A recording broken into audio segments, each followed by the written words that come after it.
Professor Jorge Calil, muito boa noite. Tudo bem? Boa noite, Leda. É um prazer estar com você aqui e tentar esclarecer um pouquinho todas essas dúvidas que nós temos sobre as vacinas. Sobre as vacinas. O senhor está à frente da vacina do Covid-19 do Brasil, a vacina brasileira. Isso. Eu não sou o único, tem mais de um grupo, mas eu lidero um dos grupos, né, que engloba aí, estamos aí pelo menos com 20 pesquisadores já trabalhando, e existem outros grupos, existe um grupo em Belo Horizonte e tem outros grupos que estão em diferentes estágios. Mas digamos assim que o Ministério da Ciência e Tecnologia, ele tem uma rede chamada Rede Vírus, e eles fizeram o que a gente chama de uma encomenda tecnológica. Quer dizer, eles identificaram o nosso grupo aqui em São Paulo e outro grupo de Belo Horizonte e perguntaram se nós não poderíamos nos envolver. Nós já estávamos pensando em nos envolver e fizemos projetos e temos alguma ligação, mas são dois projetos independentes que tentam se ajudar mutuamente para fazer uma vacina que é de um conceito diferente das vacinas que estão aí e que a gente pode ver se a gente conversa agora, ou quer que eu explique isso depois. Eu queria saber como é que seria essa vacina, vacina que vocês estão desenvolvendo, ou estão estudando, se preparando para isso. Ok. Então, veja, as vacinas que existem no mundo e que foram as mais rápidas a chegarem em testes clínicos, que nós estamos vendo aí, que nós vamos conversar certamente, são vacinas que fizeram algumas apostas científicas. Então, tem as vacinas que simplesmente cresceram uma grande quantidade do vírus e inativaram o vírus, ou seja, o vírus parou de se multiplicar. A gente não diz que o vírus está morto, porque o vírus nunca está vivo. A gente não considera o vírus um ser vivo em biologia, porque ele não tem a capacidade de se multiplicar sozinho. Ele tem que parasitar uma célula e utilizar o sistema de multiplicação celular. Então, como eu estava dizendo, algumas das vacinas são baseadas nisso, de multiplicar bastante o vírus, aí inativa o vírus e utiliza esse vírus inativo, né, entre parênteses, morto, para fazer a vacinação. É uma maneira muito antiga de fazer vacina, que a gente sabe que não dá uma resposta lá muito forte, precisa muito volume de vírus, etc., mas normalmente dá uma resposta assim. E tem que ver, às vezes algumas dão algum problema, outras dão outro problema, mas o que vai dizer se funciona ou não é o que está sendo feito agora, que é a fase clínica final, que é a fase 3. As outras vacinas que estão sendo testadas são vacinas em que são baseadas de que a resposta do organismo imunológica contra a proteína do spike, que é aquela proteína, é aquela espículazinha que sai quando a gente vê o desenho do vírus, que tem umas proteínazinhas, umas espículazinhas para fora. Assim. Aquela é a proteína da spike. E por que essa proteína é importante?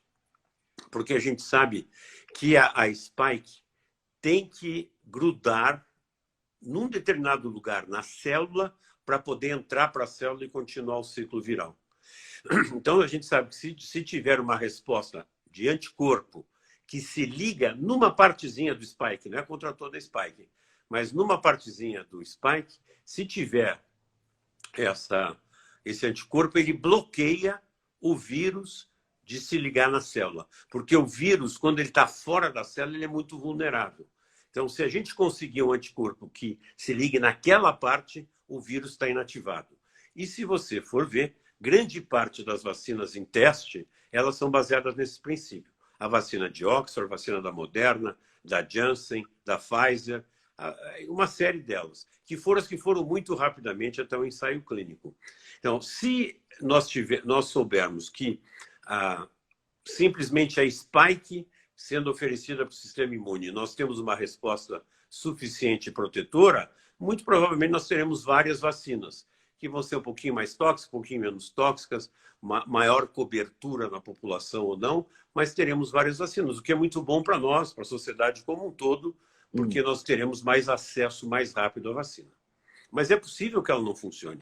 É possível que ela, digamos, não dê uma cobertura vacinal importante nas nossas vias aéreas, né, as nossas mucosas. Pode ser que os anticorpos sejam circulantes e que não defendam ali. Pode ser que a resposta celular não seja importante por essas vacinas. E aí nós vamos precisar de outras vacinas. Normalmente, no mundo, a gente tem uma primeira vacina, depois vai ter outras vacinas, que são outras gerações de vacinas.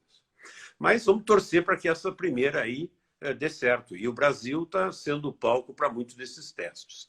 Agora, como é que é a vacina que o nosso grupo está trabalhando? Bom, quando nós começamos a trabalhar, nós sabíamos que as duas maneiras mais óbvias de serem feitas vacinas seriam feitas rapidamente pelas grandes empresas, que receberam aí 1, 2, 3 bilhões de dólares para trabalhar, né? Você sabe que aqui, se a gente chegar a 1 milhão de dólares, tem festa no laboratório. Conseguimos 1 milhão de dólares para a gente desenvolver o nosso projeto. Mas não tem problema, porque na medida em que as coisas avançam e que se mostram resultados positivos, aí as pessoas vêm. Quer dizer, aqui no Brasil nós não temos muito essa mentalidade do risco como tem na cultura americana, principalmente, mas em todos, né? O chinês também, digamos, apostar em uma grande ideia. Então, eu vou lhe dizer, a nossa ideia é o seguinte, em vez de fazer uma vacina que é o vírus inteiro inativado ou a proteína da spike, nós estamos estudando quais os alvos moleculares, ou seja, quais os pedacinhos do vírus que tem que ter anticorpo contra eles para que ele pare. E quais também que desencadeiam uma boa resposta celular. Então, no começo, todo mundo fala, e todo mundo ainda fala anticorpo isso, anticorpo desceu, anticorpo subiu, etc. Mas a gente sabe que existe um componente da resposta imune que é muito importante e que é mais difícil das pessoas compreenderem, e inclusive eu te explicar agora para você, que é o chamado resposta celular. Mas eu vou explicar. Então, os anticorpos, eu expliquei para você, eles bloqueiam o vírus quando ele está circulando, certo? Quando não está dentro da célula. O vírus, quando entra dentro da célula, nós temos a possibilidade de matar aquela célula para não deixar o vírus se multiplicar. E quem faz isso, já que o anticorpo não entra dentro da célula, quem faz isso é uma célula especializada, que chama célula T, porque ela é o amadurecimento dela é no nosso timo, célula T citotóxica, ou seja, ela é tóxica para uma célula. Então, essa célula T citotóxica, que tem marcadores, etc., etc., ela está aí andando por aí, ela passa por um aprendizado, né? E ela consegue matar a célula.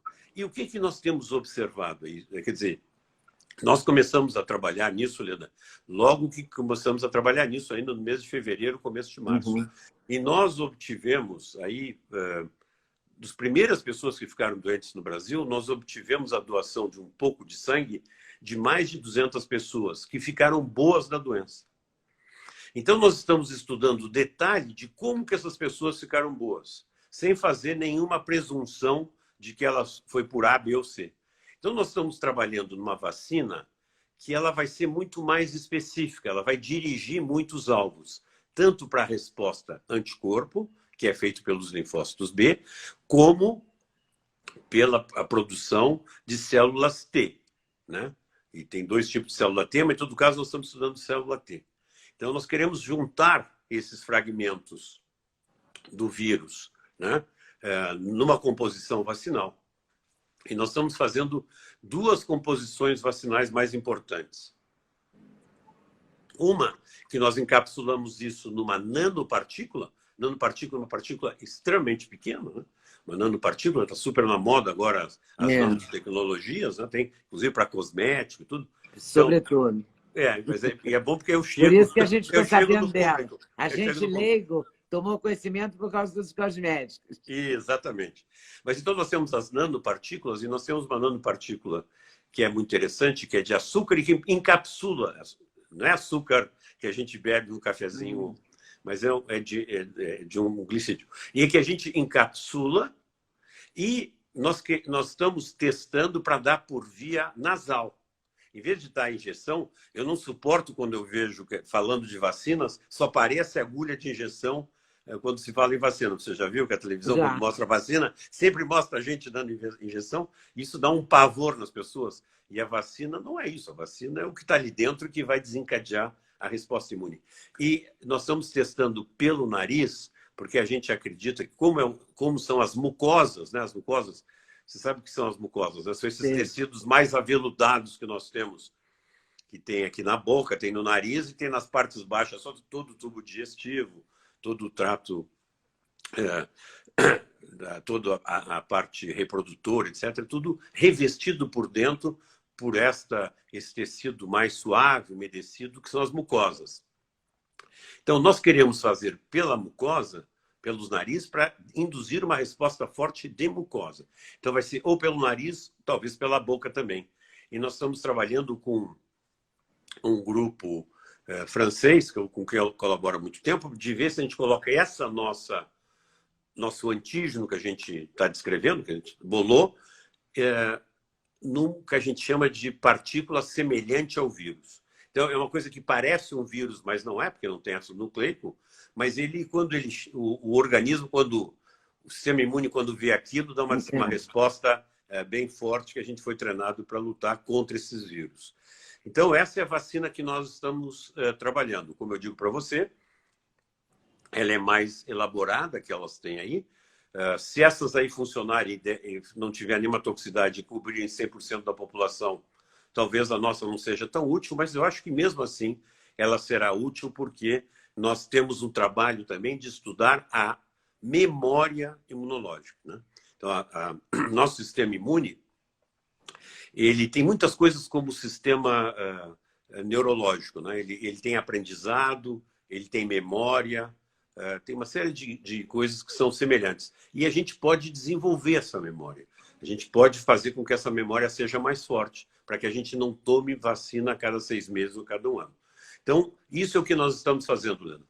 Pois é, essa vacina que vocês estão fazendo, que seria nasal, por exemplo, eu só tinha ouvido até agora a gotinha, né? O resto é só injeção. Mas, né? Exatamente, mas você veja a ideia. Mas existe uma vacina. Boa, né? Existe uma vacina nasal. Um pouco. Existe uma vacina nasal que é utilizada nos Estados Unidos e que para gripe, influenza, gripe. E funciona super bem, super bem. Existe vacina, a vacina da gotinha é um bom exemplo. Quer dizer, você imagina, se a gente consegue fazer uma vacina gotinha, ou no nariz ou pela boca, facilita muito, né? Facilita muito. E, inclusive, o transporte, porque geralmente elas são mais estáveis. Isso barateia também? Democratiza? Porque barateia o produto, né? Barateia o produto. Esses produtos são bem baratos. Agora, são bem baratos. Mas já o que eu te digo é o seguinte: vocês já fizeram outra vacina? Vier, tá barato. Desculpe. Antes dessa vacina, vocês já fizeram outras vacinas? Essa mesma equipe? Sim. Nós temos uma vacina que a gente desenvolveu contra o estreptococo, que é uma bactéria, e o estreptococo beta-hemolítico do grupo A, ele causa a febre reumática, a doença reumática cardíaca, que dá uma lesão cardíaca muito séria. Tem muita gente aí da nossa geração, Leda, que usa a válvula cardíaca, teve que botar a válvula cardíaca por causa da doença reumática cardíaca. É uma doença muito cara e é uma doença de pobre, porque são pessoas que não tratam bem as dores de garganta, com antibiótico, etc, etc. E nós desenvolvemos uma vacina que está começando o teste clínico. Já era para ter começado. Você sabe que o Brasil é um pouco lento nessas coisas e não preciso falar aí. Então, a gente não começou ainda. Mas, além disso, nós temos outros protótipos vacinais que a gente desenvolveu. E quando eu estive como diretor no Butantan, eu peguei uns vírus que haviam sido isolados nos Estados Unidos, no NIH, e nós fizemos todo o desenvolvimento da vacina de dengue. A gente adaptou o vírus para crescimento, digamos, industrial, estabilizou o vírus e fez testes clínicos, que foram tudo feito aqui no Brasil e que foram publicados em revistas de altíssimo impacto no interior. E eu comecei a fase 3 em 2016. A gente criou 16 centros no Brasil e vacinou 17 mil pessoas. Só que o nível de dengue diminuiu. E aí a gente não conseguiu mostrar que ela aprovava, mas é uma vacina super importante para o Brasil, para o mundo todo, né? Mas para o Brasil também. Eu sempre digo que um país desenvolvido é aquele que consegue resolver os seus problemas, Leda. Quer dizer, se nós temos uma doença, nós temos que saber, ter condições de poder atacar essa doença do ponto de vista científico e achar uma solução, né? Isso em todos os níveis, e não simplesmente olhar para ver o que o irmão do Norte está fazendo. Nós E temos essa vacina da dengue deu certo? Estava dando muito certo até então. O que tem é que você, para provar que uma vacina funciona, essa vacina ela tem que mostrar que ela evita a doença. Uhum. Como a quantidade de casos de dengue no Brasil diminuiu muito de 2016 até 2019, então você não consegue mostrar. Da mesma forma, essas vacinas que estão sendo testadas em fase 3, por que elas estão no Brasil? Pois é, por quê? Então, por quê? A maneira otimista de te responder essa pergunta é dizer que é porque nós temos uma medicina de qualidade, o que é absolutamente verdade. Nós temos uma medicina de qualidade, nós temos muitos médicos pesquisadores que sabem fazer ensaio clínico maravilhosamente bem. Mas eles estão aqui porque nós temos muita doença. Ah, tá. Entendeu? Como é que você vai provar, entendeu, que a sua vacina funciona se você não expõe os indivíduos à doença? Quer dizer, então, se você vacinar as pessoas que são expostas, que são os funcionários da saúde, nós, né, o pessoal que trabalha na saúde, nós somos mais expostos. Então, todas essas vacinas que estão sendo testadas no Brasil estão sendo vacinadas em pessoal da saúde que são expostos para ver se eles estão realmente protegidos. Então, a fase 3, chamada fase 3, que você ouve falar aí. Que muitas vacinas estão, a AstraZeneca está, até a chinesa parece que está nessa. Isso, até a chinesa aí está pelo... Aqui, falta a russa, né? Que a russa não sabe nem se tem fase, né? Não sabe, mas a gente pode falar sobre isso. Mas eu quero explicar para você o que é a fase 3, para ficar bem claro para as pessoas. A gente calcula quantas pessoas vai estudar. Aí a gente pergunta quem é que é voluntário, né? Que é voluntário, assina um negócio que é voluntário. Aí você sorteia se o sujeito vai receber a vacina ou vai receber o placebo. Placebo, o que é? É onde que a vacina está diluída, mas não tem vacina. Só que a pessoa que recebe e a pessoa que administra não sabem. Então, por isso que o estudo é duplo cego. Duplo cego. Randomizado, que em português a gente diz melhor, aleatório. Quer dizer, pode ser um, pode ser outro, né? Isso também dá uma certa credibilidade, né? Isso também dá uma certa credibilidade, porque aí não tem mais... Na medicina a gente funciona assim, entendeu? E aí você dá, e aí você observa essas pessoas que estão na vida normal, se essas pessoas contraem a doença ou não. Mas só que você não sabe. Quer dizer, o médico está lá e diz, bom, esse aqui pegou a doença, aquele não, etc. E você deixa passar um tempo. Depois de terem um número razoável de pessoas que ficaram doentes, você pode ver se a vacina funcionou ou não. E quem vê isto, quem vê se a vacina funcionou ou não, é um comitê, né, chamado DSMB